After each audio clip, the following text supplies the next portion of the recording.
আমরা বলছিলাম যে জীবাণু ঘটিত রোগ আমাদের শরীরে জীবাণু ঢোকার পরে রোগ প্রতিরোধ ব্যবস্থা অ্যাক্টিভেট হয়। তখন শরীরে বিভিন্ন ধরনের রাসায়নিক পদার্থ নিঃসৃত হয়। ইন্টারলিউকিন, সাইটোকাইনস এসব আমাদের ব্রেনে গিয়ে অ্যাক্টিভেট করে তখন আমাদের থার্মাল সেন্টারকে অ্যাক্টিভেট করার কারণে জ্বর আসে। এই জ্বর হচ্ছে একটা লক্ষণ যে আপনার শরীরে জীবাণুঘটিত কোনো রোগ হয়েছে, ইনফেকশাস ডিজিজ হয়েছে। এছাড়া হতে পারে যে টিস্যুতে বা অর্গানে ইনফেকশন হয়েছে, সেই বেসিসে কিছু লক্ষণ দেখা দেয়। যেমন সর্দি, হাঁচি-টাচি হলো আমরা মনে করব যে এটা আপার রেসপিরেটরি ট্র্যাক্ট অর্থাৎ নাক, গলবিল এসব জায়গায় ইনফেকশন হয়েছে। যদি আমাদের গলা ব্যথা হয় তাহলে গলার মধ্যে ইনফেকশন। আর যদি কাশি, কফ হয় আমরা মনে করব যে বুকের ভেতরে লাংসে আমাদের ইনফেকশন হয়েছে।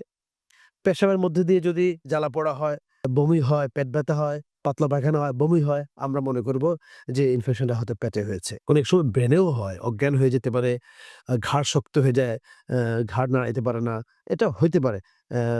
পেশেন্ট তখন কনফিউজড হয়ে যায়। এটা হইতে পারে। রোগ যেই স্থানে হয়েছে, ইনফেকশন যে স্থানে হয়েছে সেই অনুযায়ী কিছু লক্ষণ দিয়ে আমরা লোকালাইজিং সাইন যেটাকে বলা হয় আমরা আ বুঝতে পারি। আমরা ইনফেকশাস ডিজিজের একটা লক্ষণ বলেছিলাম জ্বর। এটা জ্বর হয় না এমন মানুষ নাই। জ্বর হয়ই সবার। কিন্তু আমাদেরকে এই সম্বন্ধে সচেতন হওয়া দরকার। আসলে আমরা কখন জ্বর বলবো আর কখন জ্বর ভাব। আমাদের সবার এই ব্যাপারটা সচেতন হওয়া খুবই জরুরি। আর কখন ডাক্তারের কাছে যাব?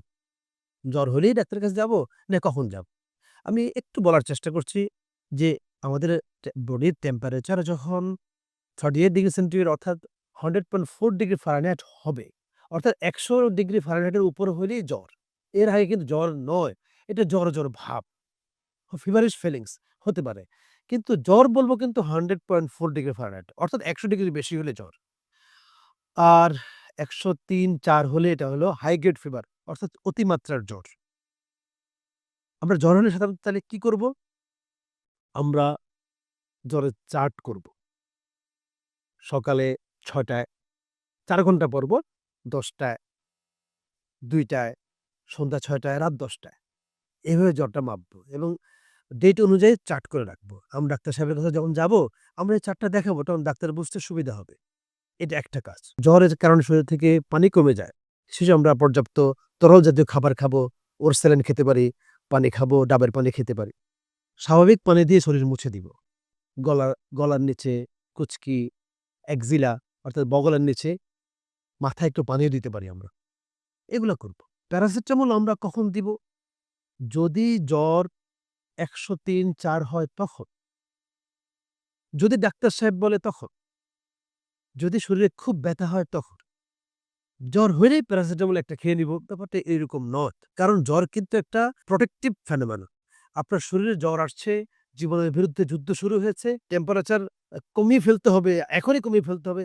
এই অ্যাগ্রেসিভ মোড আমরা না যাই। জ্বর হলে আমরা কি করব আমরা বললাম, উম আমরা তরল খাবার তো খাবোই, ডাবের পানিও খেতে পারি। আমাদের যেন আমরা জ্বরের চার্ট করব।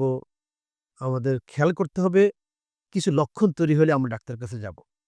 জ্বর ৫-৬ দিন, ৭ দিন হয়ে গেছে। তখন যেতে হতে পারে। আমাদের শরীরে কোনো লাল দাগ উঠে, শরীর দিয়ে কোনো জায়গা দিয়ে রক্তপাত হয় অথবা শরীর দুর্বল হয়ে গেছে, প্রেশার কমে যাচ্ছে, জ্ঞানের স্বল্পতা দেখা দিচ্ছে, রোগী ভুলভাল উল্টাপাল্টা বলছে, তখন ডাক্তারের পরামর্শ নিতে হবে।